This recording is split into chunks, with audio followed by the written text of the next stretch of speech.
Hello students, ये video class 11th के chapter states of matter का थर्ड पार्ट है। इस वीडियो में हम आइडियल गैस इक्वेशन के कुछ एग्जाम्पल्स को सॉल्व करेंगे और फिर पढ़ेंगे density and molar mass of gas और Dalton's law of partial pressure के बारे में। तो फर्स्टली कुछ एग्जाम्पल्स देखते हैं आइडियल गैस इक्वेशन से रिलेटेड। 4 मोल गैस का टेम्परेचर बताइए जो 3.32 बार प्रेशर पे 5 डेसीमीटर क्यूब ऑक्यूपाई किया हुआ है। तो प्रेशर है 3.32 बार, वॉल्यूम है 5 decimetre cube, number of moles है 4 और यहाँ R होगा 0.083 बार लीटर पर मोल पर केल्विन। तो टेम्परेचर कितना होगा? तो ideal gas equation PV is equal to nRT के फॉर्मूला में वैल्यू पुट करेंगे तो टेम्परेचर आएगा 50 केल्विन।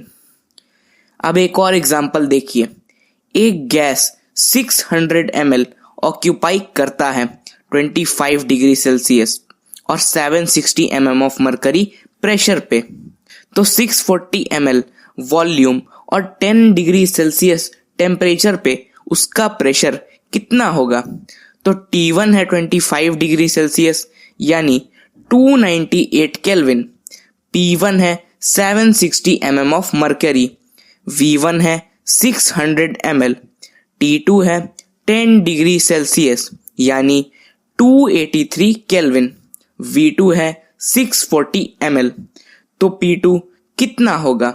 तो P1 V1 by T1 is equal to P2 V2 by T2 के फॉर्मूला में वैल्यू पुट करेंगे तो P2 आएगा 676.6 mm ऑफ मरकरी।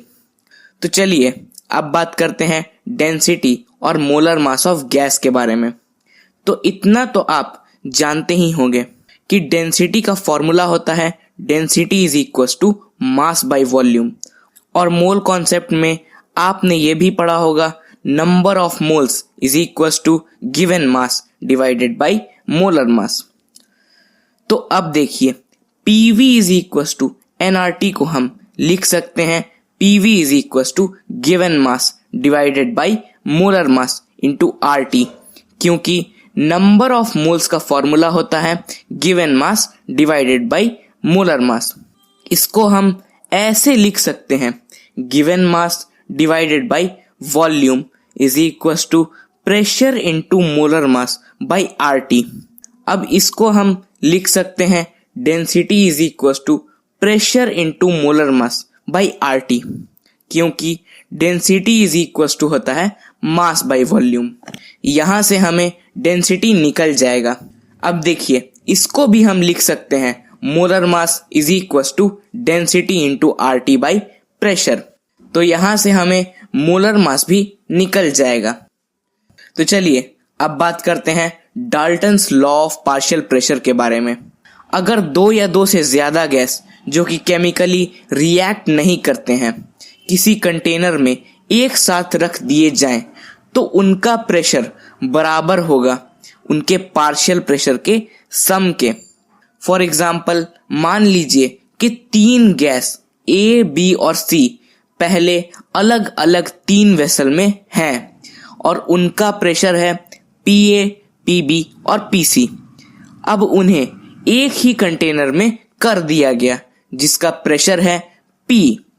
तो डाल्टन्स लॉ के अकॉर्डिंग होगा P is equal to PA plus PB plus PC। इस केस में P को हम कहेंगे टोटल प्रेशर, PA को कहेंगे partial pressure of A, PB को कहेंगे partial pressure of B, PC को कहेंगे पार्शियल प्रेशर ऑफ C। अब डाल्टन्स लॉ के कुछ कंडीशन है कि सारे वेसल का वॉल्यूम सेम होगा, सबका टेम्परेचर कांस्टेंट होगा और गैस एक दूसरे से केमिकली रिएक्ट नहीं करना चाहिए। अब देखिए फर्स्ट चैप्टर में हम पढ़े थे मोल फ्रैक्शन के बारे में। आइए एक बार दोबारा रिमाइंड कर लेते हैं मोल फ्रैक्शन के बारे में। मान लीजिए कि एक सॉल्यूशन है जिसमें A और B 2 सब्सटेंस प्रेजेंट है, तो A सब्सटेंस का मोल फ्रैक्शन होगा moles of A divided by total number of moles. इसी तरह से बी सब्सटेंस का भी मोल फ्रैक्शन होगा moles of B divided by total number of moles. और मोल फ्रैक्शन को हम इस सिंबल काई से डिनोट करते हैं। इससे रिलेटेड एक एग्जांपल देखिए। Calculate the mole fraction of NaCl present in H2O। और NaCl का गिवन मास दिया हुआ है 16 ग्राम और H2O का दिया है 180 ग्राम। तो दोनों का नंबर ऑफ मोल्स कैलकुलेट करेंगे तो NaCl का आएगा 2 मोल्स और H2O का आएगा 10 मोल्स। अब देखिए NaCl का मोल फ्रैक्शन निकालने के लिए फॉर्मूला में वैल्यू पुट कर देंगे तो आएगा 0.16।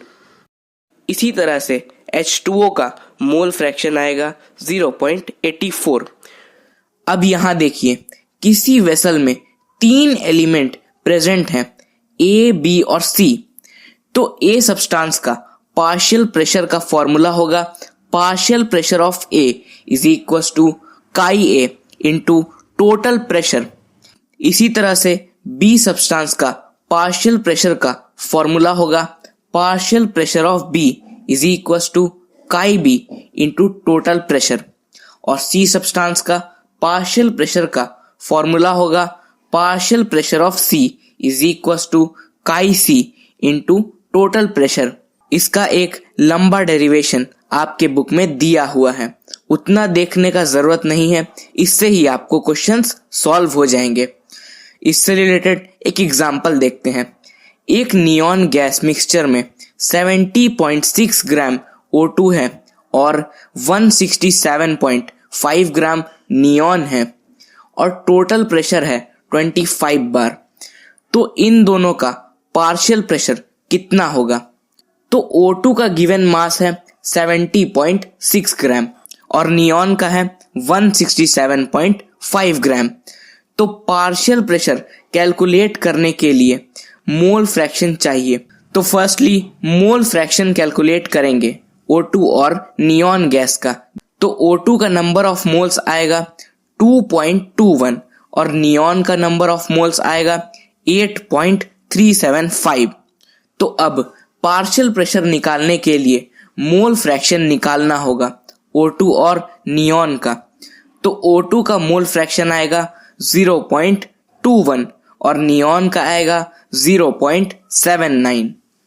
अब पार्शियल प्रेशर के फॉर्मूला में मोल फ्रैक्शन का वैल्यू और टोटल प्रेशर का वैल्यू पुट कर देंगे तो हमारा O2 का पार्शियल प्रेशर आएगा 5.25 बार और नियॉन का आएगा 19.75 बार।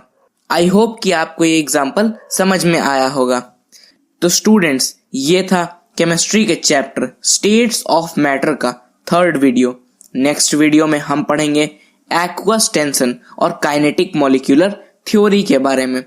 अगर आपको अभी भी कोई भी डाउट है तो नीचे कमेंट कीजिए, मैं उसका रिप्लाई जरूर दूंगा। Thank you for watching.